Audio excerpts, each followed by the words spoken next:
The next year, 2008, 2009, the administration did what they said. We got a 5 and a 3. We didn't think it was prudent at that time to go ask for any kind of upgrade. Looking back now, we probably should have, because in 2010, the new administration comes in, and it's all woe and misery. There's no money anywhere for any employees.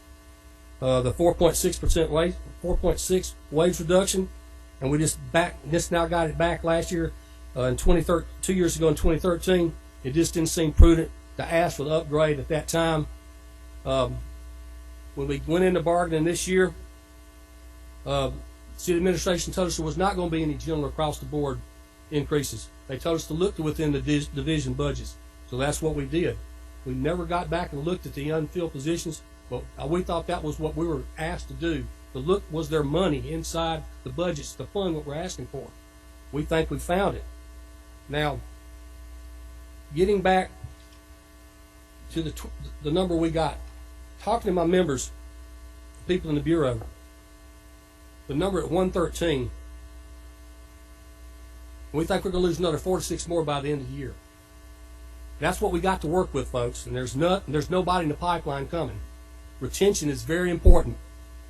We estimate that we'll lose, like I said, another 4 to 6. If you start a class today, there will be no help at least after the first of the year.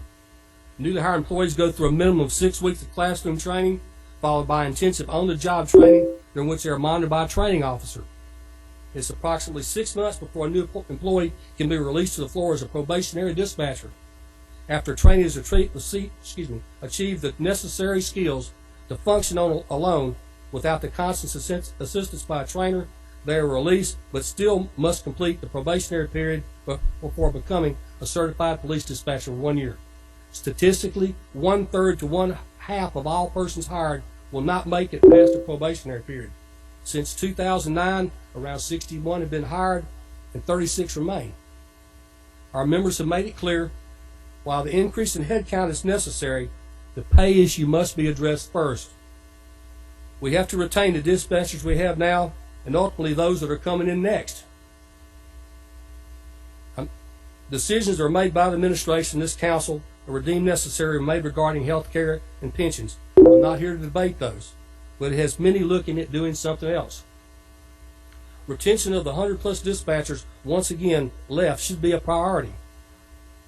If we fall off in the numbers that we had in 2014 to 2015, losing another 20 will be at critical mass.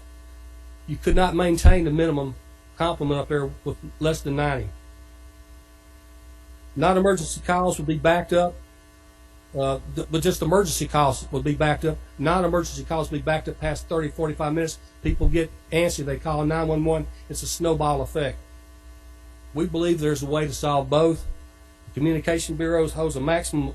The Communication Bureau, there's a maximum of 30 persons to cover all positions. That's radio and call takers at one time. Factor in your relief for your breaks, vacations, sick time, benefits, etc. That comes up to about 40 a shift. 40 times 3, that's 120. That's the basic complement. Get that number up to about, dispatchers up to about 135, and that would allow for more flexibility in vacation, days off, cut down on overtime, give them additional weekends, and cover unforeseen events that would cause individuals not to be at work, whether it be personal acts of God. That also allows money in the budget for this upgrade we're seeking. So I ask for you to consider it.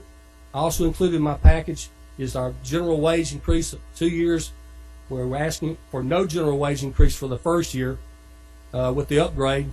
And in our second year, we're asking for a wage reopener. And to go along that, we're looking for a 2-year agreement. With that, I'll entertain any questions. Thank you very much, Mr. Santucci. We appreciate it very much. Before we go to council members, do we have any requests to speak on this